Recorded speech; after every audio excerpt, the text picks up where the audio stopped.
বন্ধুরা, আজকে আবার চলে আসলাম পুঁটি মাছ।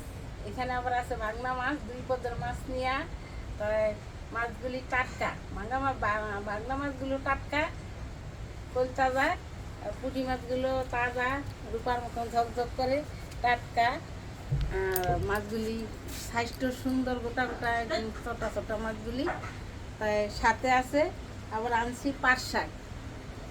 পাট শাক, এই গরমে পাটের শাক তিতো, এই জিনিসটা খুবই পছন্দ, সবারই পছন্দ, কিন্তু খাওয়াই ভালো, খাইলে স্বাস্থ্যের পক্ষে ভালো। দেখেন বন্ধুরা, শাকগুলি কত সুন্দর।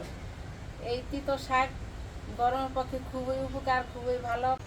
ভিডিওটা ভালো লাগলে লাইক, শেয়ার, চ্যানেলটি সাবস্ক্রাইব করে আমার পাশে থাকবেন এবং আমাকে এগিয়ে নেবেন। অবশ্যই।